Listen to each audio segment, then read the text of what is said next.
Hello, all, and welcome back to the Spookers After Dark podcast. I'm your host, Jules Lopez, and today I'm going to be reviewing the movie Sinners.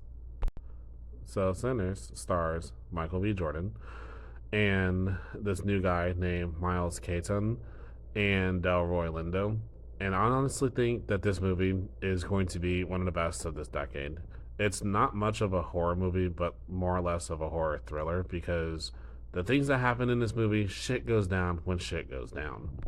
Now, I know this movie has been glazed all over the internet for the past weekend, considering how it was its opening weekend and had a very strong, positive outcome from a lot of reviewers. But I just had to talk about it and just give my thoughts about it because, to be honest with you, there's a lot to unfold here. However, I will not be getting into spoilers for a very good reason, and that's because I don't want to spoil anything and I want everyone to see this movie with the most least knowledge possible going inside of it. But I will tell you guys that my review of it is basically not going to talk about anything that the trailers don't show. So, the story of Sinners is basically at first you think it's going to be about, these two twin brothers and how they just got back to their hometown from Chicago. But realistically speaking, it's about Miles Caton's character, which, if you haven't noticed, this was his first movie role.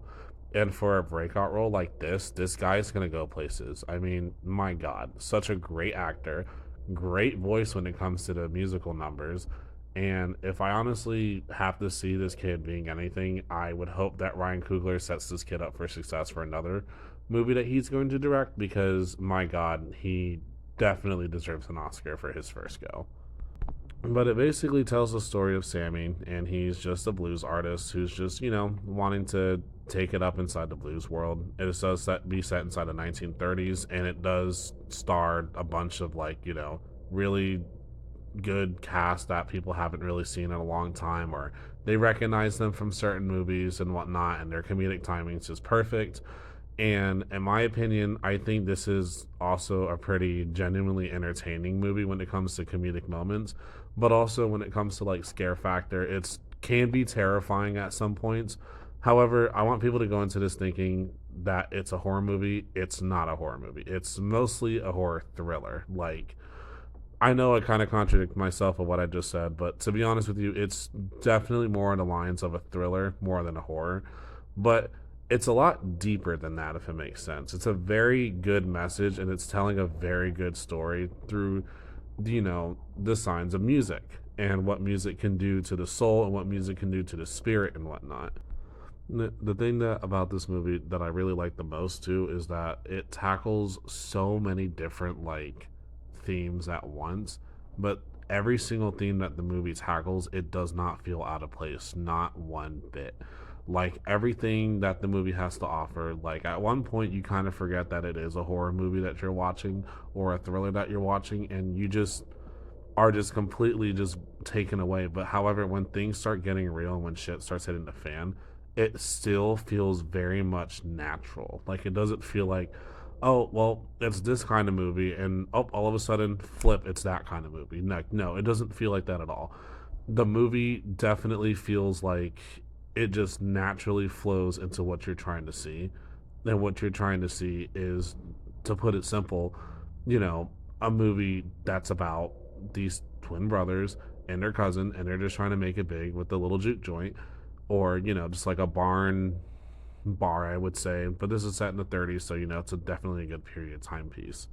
And if you've been essentially following Spookers After Dark for a long time, you would know that one of my favorite Horror Nights houses is definitely very reminiscent of this movie that came out a couple years ago.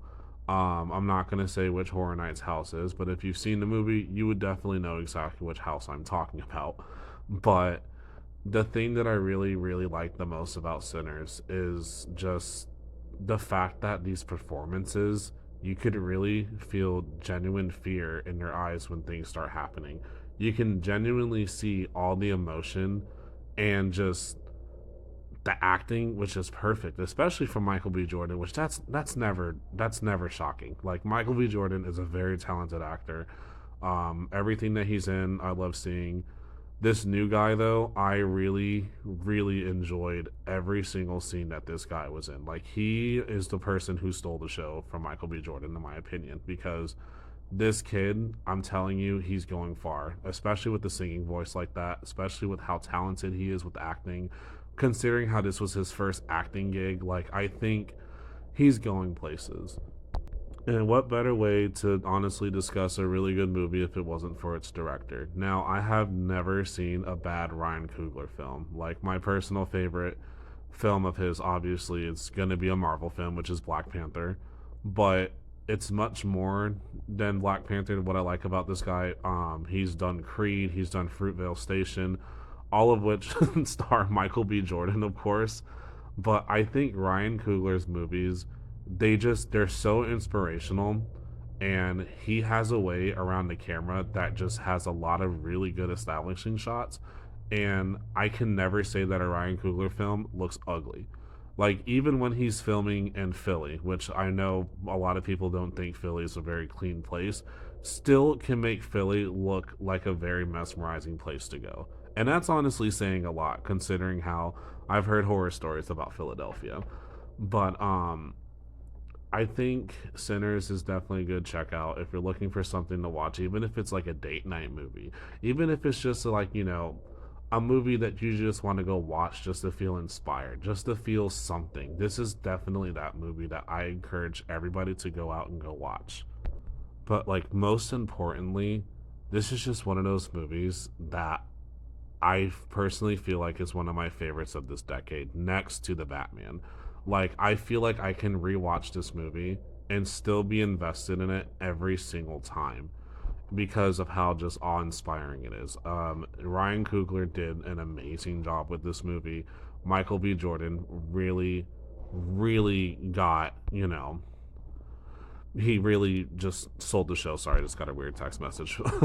Anyways, but he really stole the show with this one. But the one who steals just the entire act is Miles Caton as Sammy. Like, I'm sorry guys, but this kid, I'm gushing over him so much because he, like, just, you really, really care about his story. Like, you just want to see him succeed in the music industry, and you want to see him get out of the situation alive. Like, you genuinely want to see everybody, for that matter, live at the end. But it being a horror movie, it having supernatural elements, obviously there's going to be a body count. um I genuinely can't say anything else that everyone's already saying. For me, everyone says it's a 10 out of 10. However, Sinners for me is an 11 out of 10. Guys, thank you so much for tuning in to Spookers After Dark. You don't know how much it means to me, even if it's just like one viewer, two viewers, three viewers, and I know, like, recently I haven't been able to put any content out. I've been on a really long hiatus, but to be honest with you, I moved inside of a new location. I'm practically on my own now, so everything has been, going along pretty well. So, as I mentioned before, I want to start establishing an audience because I'm happy to announce on my podcast and slash YouTube channel that I will be seeking to direct my first feature length film pretty soon. So, having an audience is definitely going to help with everyone. I will give everyone updates as time goes on, but as of right now, yes, I do have a feature length film in development. I am keeping it under wraps, and if you know about it, you know about it, and if you don't, well, you will find out soon enough. But as always, thank you guys for tuning in, and as always, this is Jules heading out. So that's about it. So yeah.